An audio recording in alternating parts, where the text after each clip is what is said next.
Mi nombre es Ana María Ampuero, soy uno de los pastores de la iglesia, de la IEBI. Entonces hemos estado recorriendo el Evangelio de Marcos, ya estamos por terminar y hoy quiero compartir con ustedes de Marcos capítulo 15, versículos 21 al 26, que habla de la crucifixión y muerte de nuestro Señor Jesucristo. Permítanme orar. Señor amado, gracias que te entregaste por nosotros para darnos una nueva vida. Te alabamos porque no nos dejaste solos, nos dejaste tu palabra, tu Espíritu Santo, para que escuchemos, recibamos todas las enseñanzas de nuestro Señor Jesús. Amado Dios, abrimos nuestro corazón a ti. Pedimos, Señor, que nos hables a cada uno de manera personal. Tú sabes lo que cada uno necesita. Te lo pedimos en el precioso nombre de Jesús. Amén. Entonces, permítanme leer Marcos 15, 21. Dice así: y obligaron a uno que pasaba, a Simón de Cirene, padre de Alejandro y de Rufo, que venía del campo, a que le llevase la cruz a Jesús, ¿no? Y le llevaron al Señor a un lugar llamado Gólgota, que traducido es lugar de la calavera. Y le dieron a beber vino mezclado con mirra, mas él no lo tomó. Cuando le hubieron crucificado, repartieron entre sí sus vestidos, echando suerte sobre ellos para ver qué se llevaría cada uno. Era la hora tercera cuando le crucificaron, eran las 9 de la mañana. Y el título escrito de su causa, es decir, de la razón por la que era crucificado, era el Rey de los Judíos.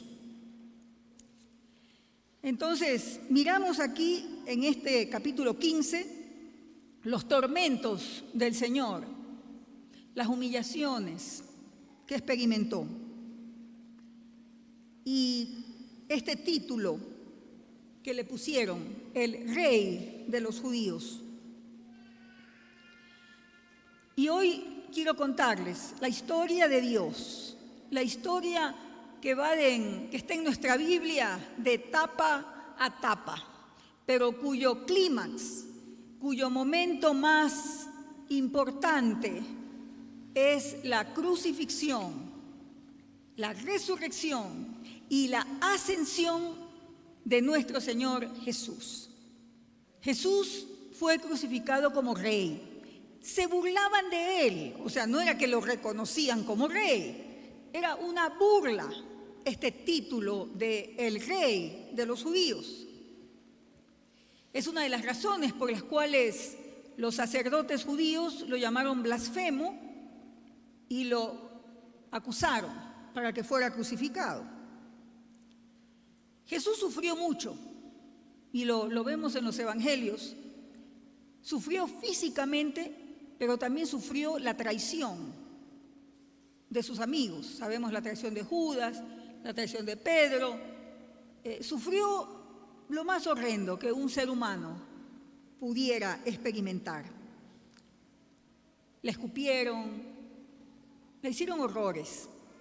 ¿A quién? Al Rey. Hoy sabemos que es el Rey. Y es lo que relatan los evangelios. El evangelio de Marcos empieza diciendo que está anunciando el evangelio de Jesucristo, ¿sí? Y Jesús dice, el reino de los cielos se ha acercado, en Marcos 1, 13, 14, 15. Nuestra fe, que como cristianos, se centra en Jesucristo. Seguimos a Jesucristo, no seguimos una doctrina, no seguimos una idea, una iglesia.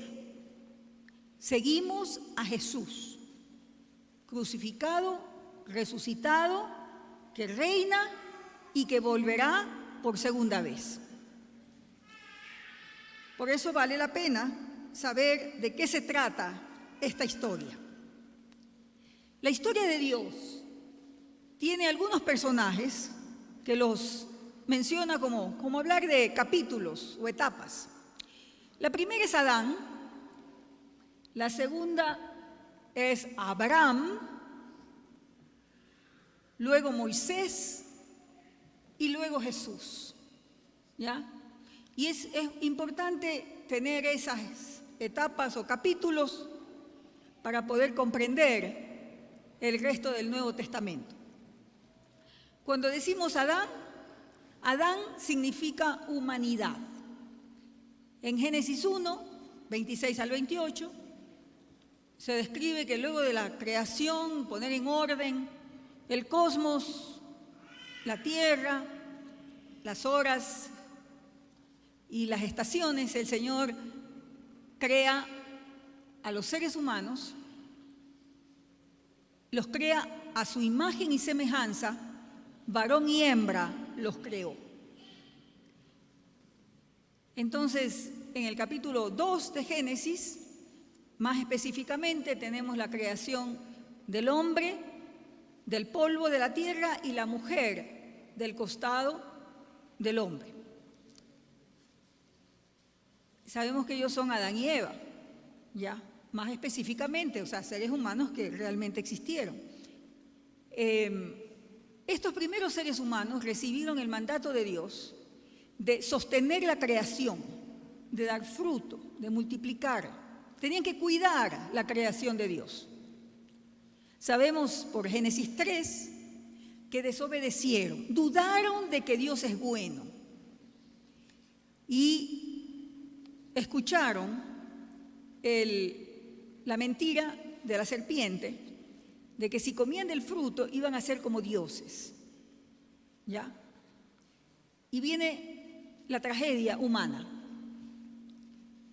donde la maldad humana y la creación toda es afectada por la desobediencia de los primeros seres humanos. Y la cosa se pone peor. Si usted sigue leyendo Génesis, Caín mata a Abel, se multiplican, pero hay corrupción, hay maldad. Al punto que en Génesis 11 escuchamos ahí la historia de Babel, donde con el uso de la tecnología y los ladrillos, habla de los hombres que trataron de establecer esta torre para llegar hasta el cielo. Otra vez este intento de los seres humanos de ser como dioses. Pero Dios interviene, destruye estos planes, los dispersa, pero es como la cúspide de la maldad. Entonces viene Génesis 12, cuando Dios llama a Abraham y le dice que su descendencia será de bendición a todas las naciones de la tierra. Si me ayudan con las próximas láminas. La siguiente, por favor. Ya. Entonces Dios llama a Abraham y le dice que su descendencia será innumerable y será de bendición. Habla de que Abraham va a tener una familia que va a ser luz a las naciones. Entonces Dios llama a Abraham para que su familia revierta el pecado de Adán y hace un pacto. Dios hace un pacto con Abraham. Este pacto lo sella con los animales, esto es Génesis 12, Génesis 15, y esta familia, descendientes de Abraham, van a ser esclavos en Egipto. Desde Génesis 12, 15 ya les anuncia esta situación. Y que Dios los iba a rescatar, ¿ya? Porque Dios tiene un plan. ¿Saben que Dios no tiene plan A y plan B? No, tiene un plan. Y ese plan es bendecir este mundo, ¿ya? Y usar seres humanos para bendecir este mundo. Nos duele la maldad. Nos duele lo que está pasando en la penitenciaría en Guayaquil, lo que está pasando en nuestras cárceles. Nos duelen los efectos de la pandemia, las guerras, el hambre. Y muchas veces decimos, Dios, ¿hasta cuándo? ¿Por qué no intervienes? ¿Por qué no haces algo? ¿Ya? ¿Por qué no haces algo? Entonces, mientras les cuento esto, Dios hizo un pacto de que iba a ser bien, que iba a revertir el problema del mal. Lo sorprendente es cómo Dios lo hace. No es como nosotros nos imaginamos. ¿Ya? Vamos al siguiente lámina. ¿Ya? La siguiente. Dios rescata a Israel de Egipto, como lo había prometido, según su pacto. Porque su pacto es que va a tener esta familia que serán sus hijos, su especial tesoro. Los términos del pacto con Dios es: yo soy tu hijo, tú eres mi padre, tú eres mi Dios, yo soy tuyo y tú eres mío. Lo acabamos de cantar, hermanos. Lo acabamos de cantar. Yo soy tu hijo. Y cantamos que Él abrió las aguas. ¿Qué aguas creen que abrió en esta canción? El Mar Rojo, exactamente. Así es como Dios rescató a Israel de Egipto y de Faraón. Dios cumple sus promesas, cumple su pacto. Y a este pueblo lo rescata y le da una nueva forma de vida. Por eso es que Moisés escala, sube el monte de Sión, recibe las tablas de la ley. Bueno, la primera vez fue un desastre, porque regresa y abajo lo esperaban los israelitas que ya habían hecho un becerro de oro. En la segunda vez sube, recibe y otra vez entrega al pueblo y confirma el pacto. Lo confirma de esta manera. Lo voy a leer, está en Éxodo 24, 8. Dice que Moisés tomó el libro del pacto, lo leyó a los oídos del pueblo, este pueblo que había sido rescatado, y les dijo: haremos todas las cosas que Jehová ha dicho y obedeceremos.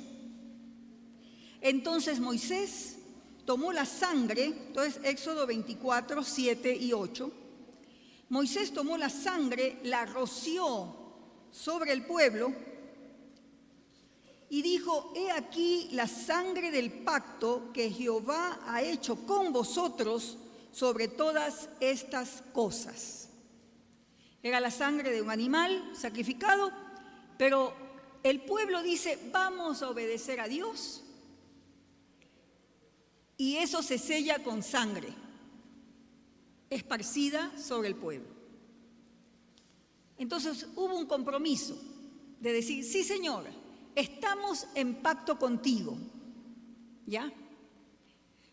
Mantenga eso en su memoria, que lo vamos a recordar otra vez, más luego que celebremos la Cena del Señor.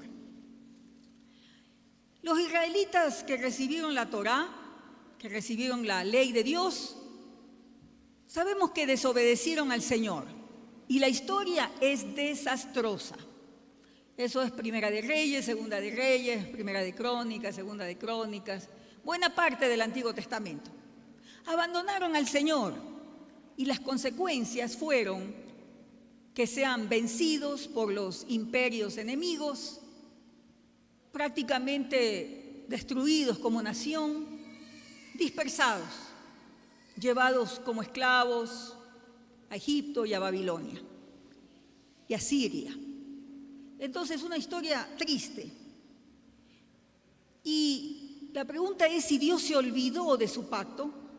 El pueblo se había olvidado del pacto, pero Dios se acordaría de su plan de tener una familia que iba a bendecir al mundo, ¿ya? Porque Dios es fiel con su creación, con su mundo. Y entonces Dios hace lo que dice Juan 3:16. ¿Alguien se sabe Juan 3:16? A ver, hermanos.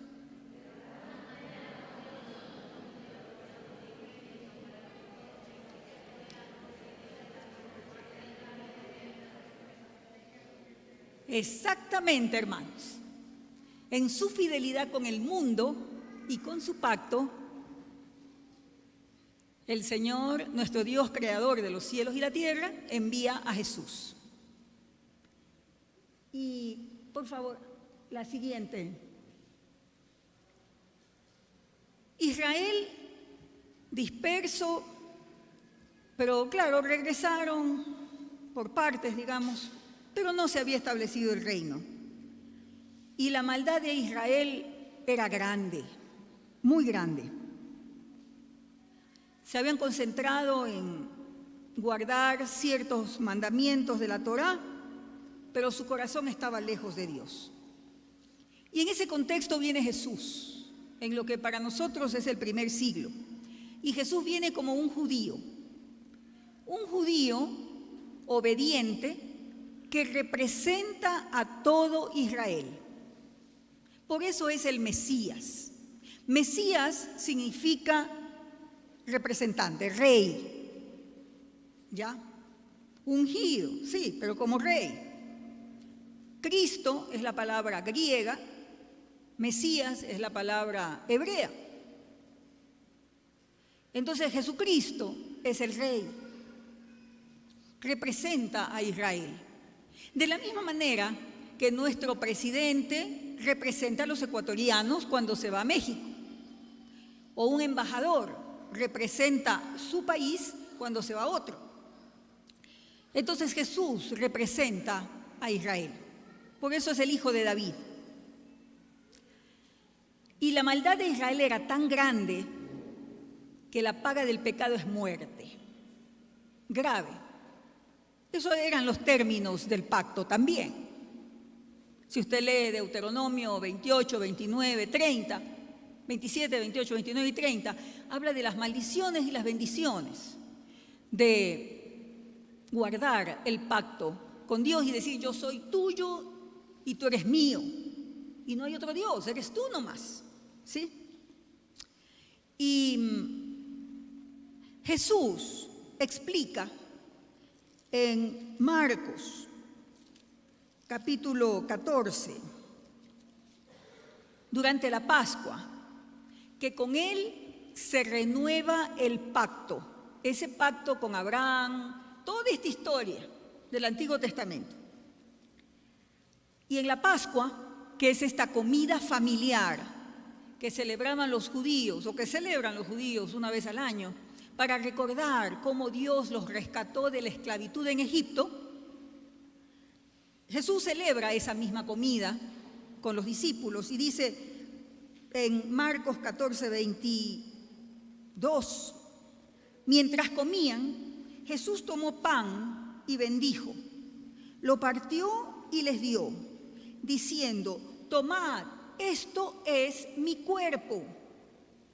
Y tomando la copa, habiendo dado gracias, les dio y bebieron de ella todos. Esto es Marcos 14, 23, 24. Y Jesús les dijo, esto es mi sangre del nuevo pacto que por muchos es derramada. Jesús está tomando este recuerdo de Éxodo 24, de lo que hizo Moisés al aspergiar la sangre sobre el pueblo, para decir, mi sangre es asimismo derramada, aspergiada, por decirlo de alguna manera, por muchos. Jesús entendía lo que estaba haciendo, que Dios no se había olvidado del pacto de bendecir al mundo a través de una familia. La cuestión es que Jesús redefine la familia, ya no a partir de 12 tribus étnicas, digamos, descendientes de Abraham, lo redefine alrededor de él y establece 12 apóstoles sobre las cuales, sobre esa enseñanza, se construiría este pueblo. ¿Ya? A la salida me pueden preguntar si son 12, si son 13. Algunos dicen, ¿y ahora con Judas qué pasó? 12 es un número simbólico, ¿ya? Al final eran 12, 13, 14, ¿no? Reemplazaron a Judas con Matías. Pero ese pueblo de Dios en Cristo es la nueva familia con la cual Dios está trayendo su reino y bendición a todas las naciones y a todas las familias de la tierra. Y ahí estamos nosotros. Por eso celebramos la Cena del Señor como familia, porque las familias comen juntas. ¿Sí? Pero me detengo un poco más en Jesús. Jesús es crucificado como el rey de los judíos, el representante de Israel que tenía que morir en representación de Israel. Luego vemos que es por todo el mundo, por supuesto, por nuestros pecados. Es decir, eso se extiende a todos. Quiero ir a Marcos capítulo 16, 19 y 20, si tiene usted su Biblia digital, su espada electrónica. Jesús resucitó, se presentó a sus discípulos, se presentó a más de 500 personas, lo dice en Corintios. Y cuando Jesús resucitó como un hombre nuevo, un hombre que atravesaba paredes, que podía comer y hasta cocinar. En el Evangelio de Juan se describe a Jesús cocinando pescado, después de haber tenido una muerte horrenda.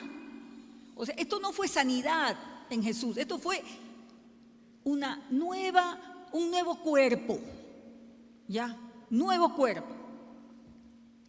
Jesús es el primero de los muertos que resucitan. Los que creemos en Cristo y dormimos en Cristo, es decir, morimos en Cristo, resucitaremos igual que Jesús cuando Jesús venga por segunda vez.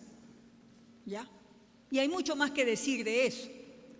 Pero la resurrección, hermanos, es la victoria sobre la muerte, sobre la esclavitud del pecado.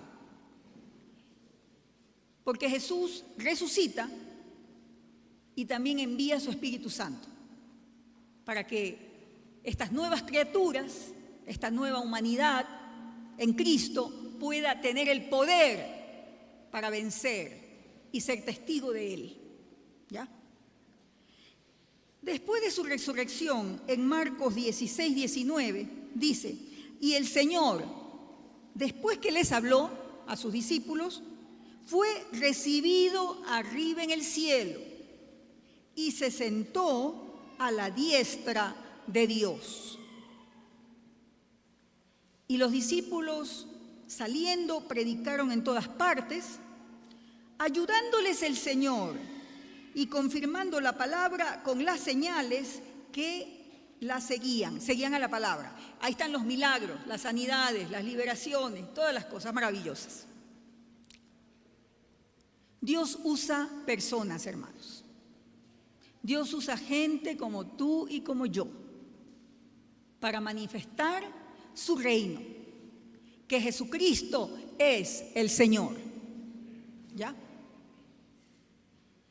Esto de la ascensión también se lo describe en Hechos 1, del 9 al 11, que dice que lo vieron subir al cielo. Esto es Daniel capítulo 7, versículos 13, 14, donde se describe, y era la expectativa de los judíos en el primer siglo, que uno como hijo del hombre, como hijo de hombre, iba a subir entre las nubes, iba a venir al trono del anciano de días, que es Dios, Jehová Dios, creador de los cielos y la tierra, y que el anciano de días le iba a entregar a este que venía entre las nubes, le iba a entregar todos los reinos, todo el poder. ¿Ya? Y ese es Jesús. Él es el que asciende y recibe el poder. ¿Hace cuánto tiempo, hermanos, pasó esto? 2000 años, pues. 2000 años. A mí me preocupa cuando los cristianos vivimos muertos de miedo. ¿Ya? Nuestro Señor ya está sentado en el trono. ¿Ya? Y la venida del Señor, a veces nos confundimos también, porque el Señor viene por segunda vez, hermanos. Pero esta venida de Jesús entre las nubes es hacia arriba, no es hacia abajo. ¿Ya? De eso trata Hechos 1, del 6 al 11, del 9 al 11. De que el Señor ya está sentado, hermano. No, Apocalipsis capítulo 1, 5 al 7 dice que Jesús es el soberano sobre todos los reyes de la tierra. Entonces no tenemos un Jesucito, pues hermanos. No es que tenemos un Diosito. Ya. Tenemos un Señor.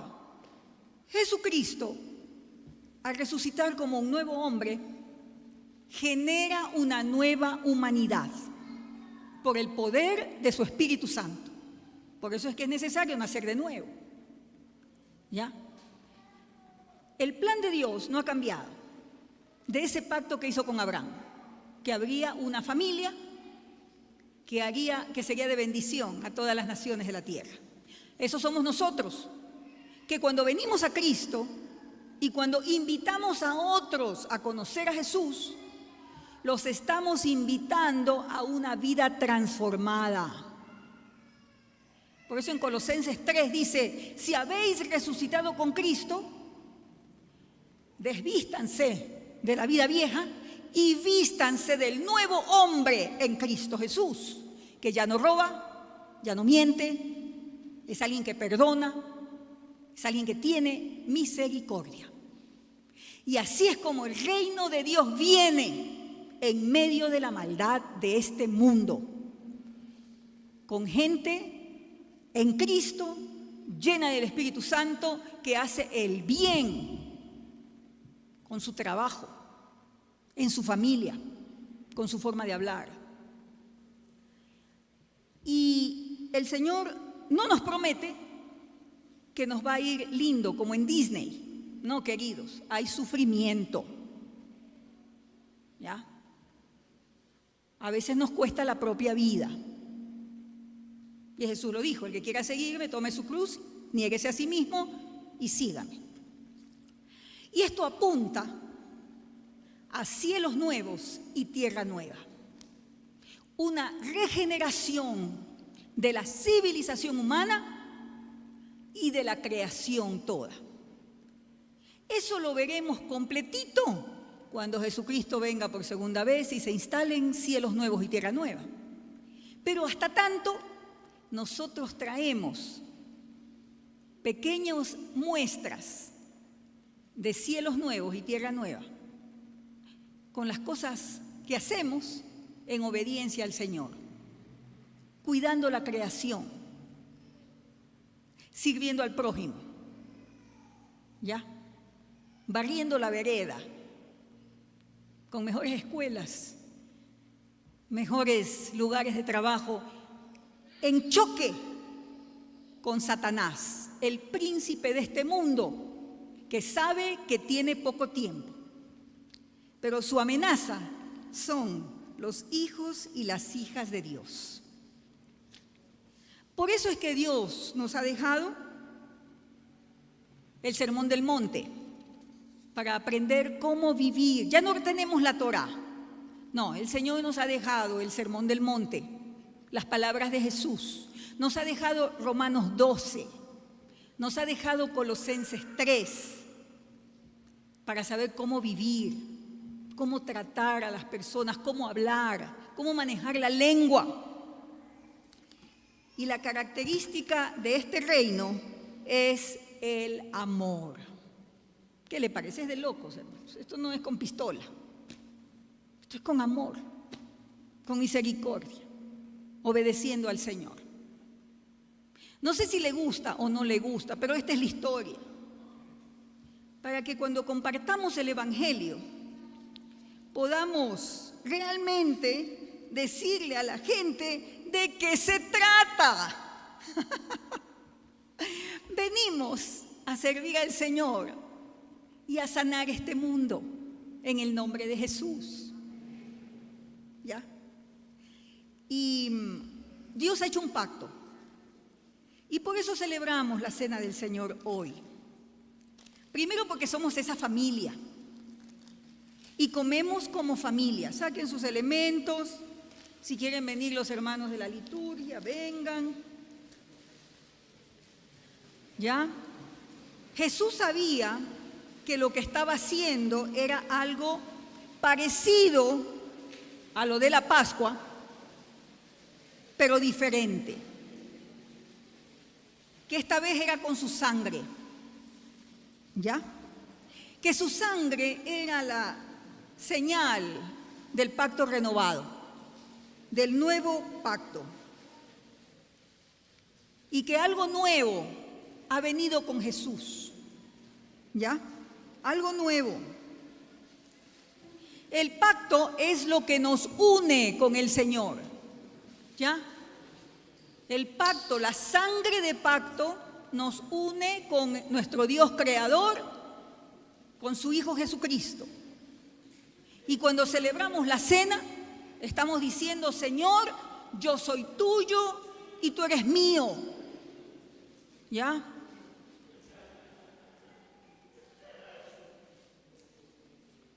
Y hay esperanza. Esperanza, hermanos. Quiero leer algo que también tiene que ver con esto del pacto, es Zacarías 9, que Jesús lo vive cuando entra a Jerusalén en Domingo de Ramos, lo que nosotros llamamos Domingo de Ramos. ¿Se acuerdan que él entra en un pollino? ¿En un asno? Zacarías 9:9 dice, alégrate mucho, hija de Sión, da voces de júbilo, hija de Jerusalén. He aquí tu rey vendrá a ti justo y salvador, humilde y cabalgando sobre un asno.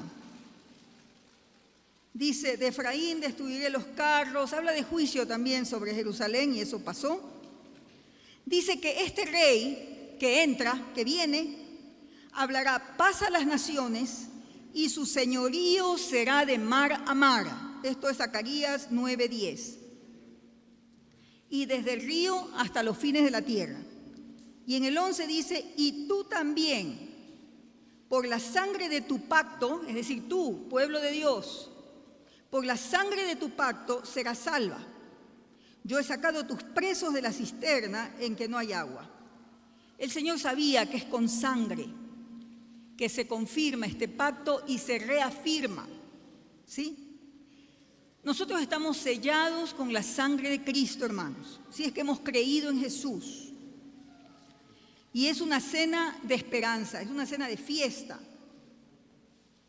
Porque el Señor ha sido fiel y ha constituido esta familia. Damos gracias porque somos parte de ese pueblo.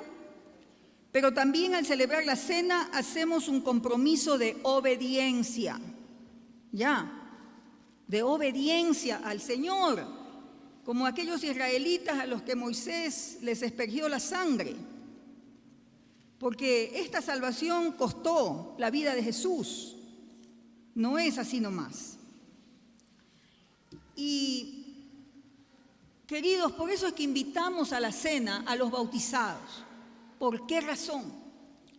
Porque los que habían sido rescatados de la esclavitud en Egipto atravesaron el Mar Rojo.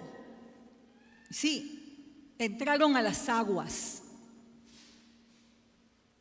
Y los que estamos en Cristo, creemos que el Señor nos ha liberado de la esclavitud, hermanos.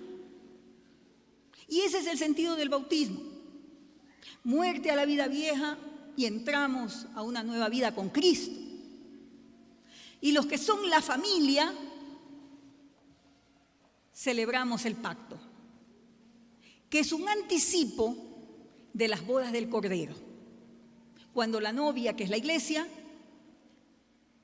comerá en este banquete y en una realidad maravillosa donde ya no hay lágrima, no hay dolor, no hay enfermedad, no hay muerte, y celebramos esa comida de familia con el Cordero. ¿Ya? La Santa Cena es tremendamente pedagógica y tremendamente simbólica. Significa tanto, hermanos, que no lo podemos practicar de manera ligera. ¿Ya? Entonces empezamos pidiendo perdón al Señor y le decimos: Padre, confieso que he pecado contra el cielo y contra ti, y me arrepiento, Señor, me arrepiento. Mira, Señor, todo lo que ha pasado por mi corazón, mi mente, lo que he hecho. Padre amado, perdóname. Gracias, Jesús, por llevar el castigo que le correspondía a Israel y que me correspondía a mí. Gracias, Jesús, por llevar esa corona de espinas en mi lugar.